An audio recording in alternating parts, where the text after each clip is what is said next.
அவருடைய வாகனம் அந்த இடத்துக்கு சென்று வந்திருக்கிறது அப்படிங்கிறது தகவல். சரி, இது சம்பந்தமா மகேஸ்வரி என்கின்ற ஏற்கனவே வந்து சஸ்பெண்ட் ஆன ஒரு உதவி ஆய்வாளரை அவங்கள வந்து கைது செஞ்சு ரிமாண்ட் அனுப்பியிருக்காங்க. அதாவது ஏற்கனவே வந்து டிஐஜி மகேஷ்குமார் அவங்கள வந்து ஒரு உமன் போலீஸ் வந்து ஒரு இன்ஃபர்மேஷன் கொடுக்குறாங்க, எனக்கு வந்து மெசேஜ் அனுப்புறாரு அப்படின்னு. அதை கேட்டுட்டு உடனே வந்து சஸ்பெண்ட் பண்ணிட்டீங்க. ஆனா இதை வந்து என்ன மோட்டிவேஷனோ என்னவோ எனக்கு தெரியாது. ஏன்னா நான் தெரியாம அப்புறம் நீங்க தான் பக்கத்துல இருந்து பார்த்தமா சொல்லிட்டு இருக்கீங்க. இது நடந்தது 10,40,000 ரூபாய் கார்ல இருந்து கைப்பற்றப்பட்டது. அவ்வளவு எவ்வளவு பேரம் பேசப்பட்டது. 50,000 ரூபாய் கொடுத்திருக்காங்க அப்படின்னு ஒரு தகவலும், 50 லட்ச ரூபாய் கொடுத்துருக்காங்க, 50 லட்ச ரூபாய் செலவு பண்ண தயாரா இருப்பதாக ஒரு தகவலும். என்னுடைய கேள்வி கூட அதுதான், உங்களுடைய வாகனம் உங்களுடைய நாலேஜுக்கு இல்லாம எப்படி வந்து எடுத்து செல்லப்பட்டது? அப்படி மீறி எடுத்துட்டு போயிருந்தா கூட ஒரு புகார் அளிச்சவர்களோட வாகனம் திருடப்பட்டது அப்படின்னு சொல்லி வண்டி இருக்கும், அதை டிரைவர் இருப்பாரு. இல்ல காவல்துறை உங்க கட்டுப்பாட்டுல காவல்துறை முதலமைச்சர் ஸ்டாலின் இருக்காரு, இப்படி எல்லாம் நீங்க முட்டு கொடுப்பீங்களா? அப்படி எல்லாம் கிடையாது. ஒரு விஷயம் நல்லா புரிஞ்சுக்கோ.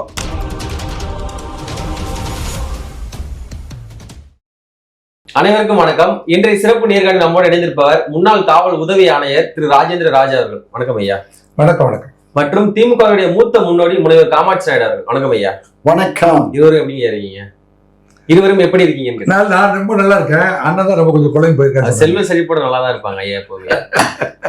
இல்ல, அண்ணன் ரொம்ப குழப்பத்தில் இருக்கிறாரு. ஆளுங்கட்சியை பத்தி ரொம்ப பாதுகாவலரா, யாராவது ஒரு குறை சொல்லிட்டா வந்து பொங்கி மீசையை முறுக்கிட்டு பொங்கி எழுப்பிட்டு கொண்டு இருக்கிறாருங்களா. அதனால அவர்கிட்ட கொஞ்சம் ஜாக்கிரதையா பேசிக்கணும். சரிங்க, முதல்ல உங்கள்ட்ட இருந்து ஆரம்பிக்கலான் இருக்கீங்க. கிட்டத்தட்ட நேற்று பாத்தீங்கன்னா பூவை ஜெகன்மூர்த்தி அவர்கள் இருக்கட்டும், ஏடிஜிபி ஜெயராமன் 2 பேருமே 10 மணி நேரம் விசாரணை பண்ணாங்க சிறுவன் கடத்தல் வழக்குல. இப்போ ஏடிஜிபி நான் வந்து கடத்தல ஈடுபட கிடையாது அப்படின்ற மாதிரி உச்சநீதிமன்றத்துல வந்து வழக்கு தொடுத்தாங்க மேல்முறையீட்டு சார்பா. அதுல வந்து அவங்க என்ன சொல்லிருக்காங்கன்னா, நீங்க எதற்காக சஸ்பெண்ட் பண்ணீங்க அதற்கான முழுமையான விளக்கத்தை நீங்க 24 மணி நேரத்துல உச்சநீதிமன்றத்தில் கொடுக்கணும் அப்படின்ற மாதிரி சொல்லியிருக்காங்க. அந்த சஸ்பெண்ட் பண்ணதையும் அந்த வழக்கை நீங்க எப்படி பாக்குறீங்க? அதாவது ஏடிஜிபி திரு ஜெயராமன் அவர்களுடைய வாகனம் அந்த கடத்தலுக்கு, ஆள் கடத்தலுக்கு பயன்படுத்தப்பட்டிருக்கிறது என்பது திருவள்ளூர் மாவட்ட காவல்துறை திருவாலங்காடு காவல் நிலையத்தில் பதிவான வழக்கில் வந்து கிடைத்த தகவல். திருவாலங்காடு காவல் நிலைய ஆய்வாளருக்கு கிடைத்த தகவலின்படி ஏடிஜி அந்த கார் நம்பர்லாம் நோட் பண்ணி பார்க்கிற பொழுது அது ஏடிஜிபி பயன்படுத்துற காரு, அவருக்கு அலாட் பண்ண அரசு வாகனம் இங்க வந்திருக்குது அப்படிங்கிற தகவல் வந்து அவர் தெரியுது. இதுதான் இன்ஃபர்மேஷன். ஏடிஜிபி வந்ததாகவோ அல்லது ஏடிஜிபி வந்து திருவள்ளூருக்கு வந்ததாகவோ ஏடிஜிபி நேரடியாக அனுப்பினதாகவோ முகாந்திரம் வந்து அப்ப இல்லை. எப்ப மாண்புமிகு நீதியரசர் திரு வேல்முருகன் அவர்கள் உயர்நீதிமன்றத்தில் அழைத்து இவர் வந்து உங்களுக்கு விசாரணைக்கு தேவைப்படுறாரா அப்படின்னு கேட்கிறாரு பாருங்க, மதியம் 2:30 மணிக்கு.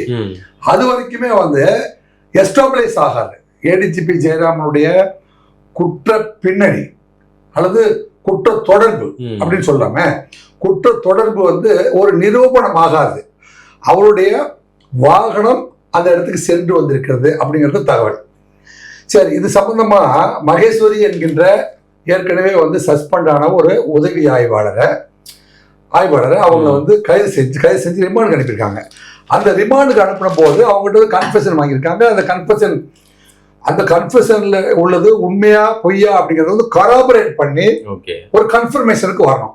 கன்ஃபர்மேஷன் இதுதான் வந்து இப்ப இது வந்து கற்றறிந்த வழக்குரைஞர்கள் குழுமமும் என்னங்க உயர்நீதிமன்றமும் காவல்துறை உயர் அதிகாரிகளும் உள்துறையும் வந்து யோசிக்க வேண்டிய ஒரு முக்கியமான ஒரு சப்ஜெக்டை பத்தி நம்ம பேசிட்டு இருக்கிறோம்.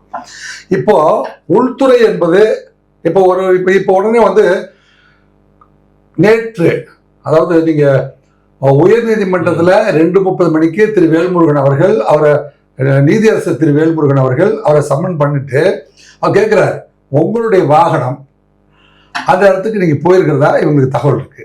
திருவாலங்காடு காவல்துறை வந்து நீங்க என்னென்ன இன்ஃபர்மேஷன் வச்சிருக்கீங்க, இப்போ இவரை உங்களோட எடுத்துட்டு போய் விசாரிக்கிறதுக்கு உங்களுக்கு தேவை இருக்குதான்னு கேட்கிறாரு.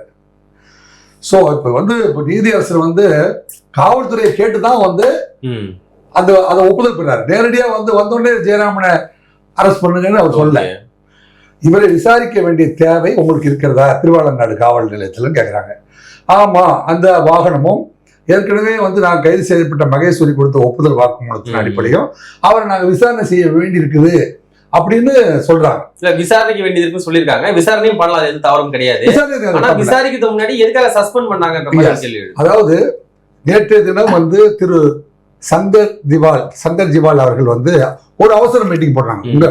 இது ஊடகங்கள்ல பார்த்த உடனே இந்த செய்திகளை வந்து ஸ்பெஷல் பிரான்ச் வந்து டிஜிபி அப்டேட் பண்ணுது. இது வந்து ஃபார்மோஸ்ட் கான்ஃபிடென்ஷியல் கம்யூனிகேஷன் வைங்களேன்.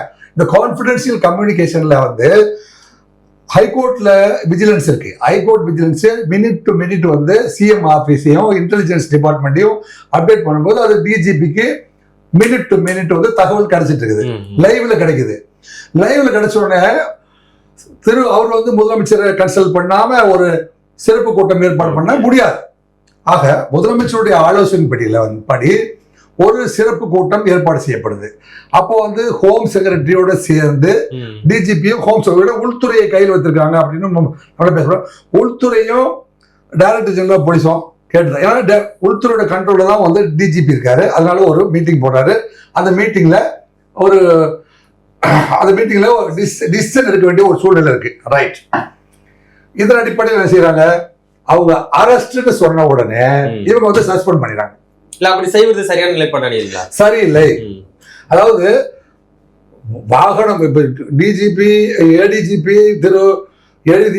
திரு ஜெயராமனுடைய வாகனம் அங்க போனது சரியா, ஏடிஜிபி வந்து அந்த கால் கடத்தவர்களுக்கு ஐடியா கொடுத்தது சரியா, அல்லது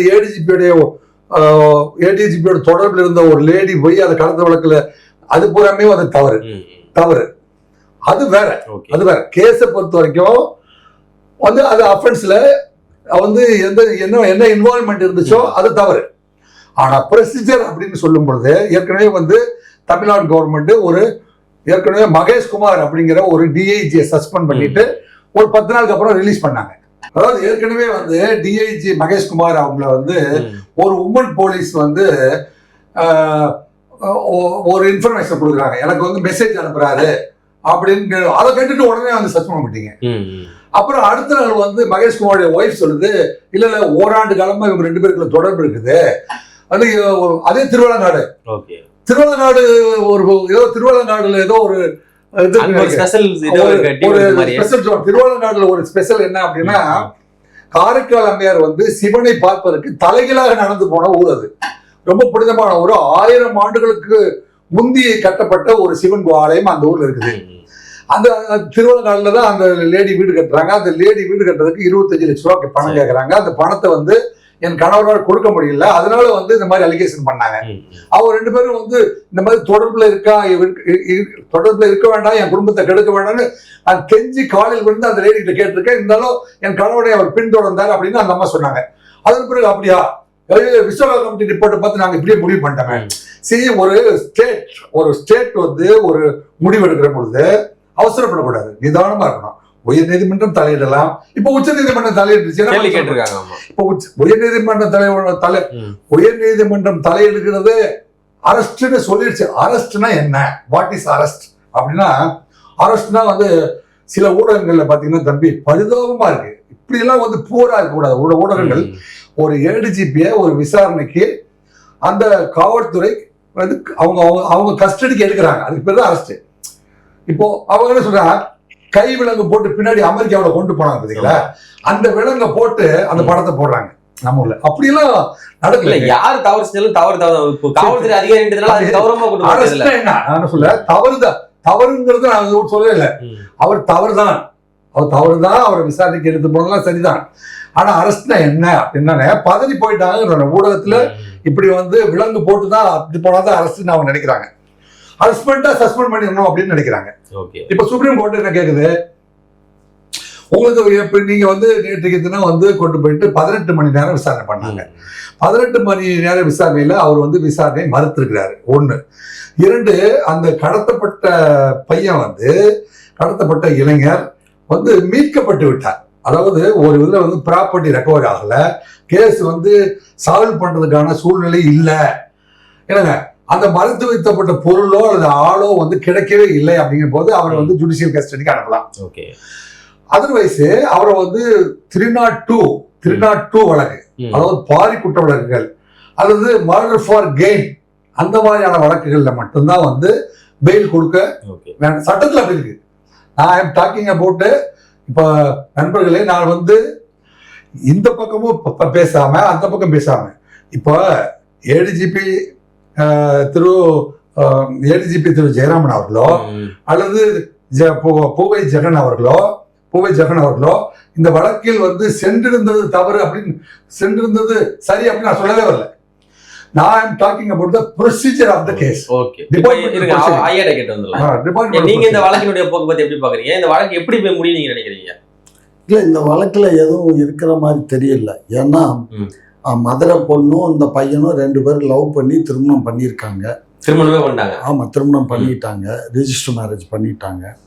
அந்த பையனுடைய தம்பியை தான் வந்து அழைச்சிட்டு போயிருக்காங்க.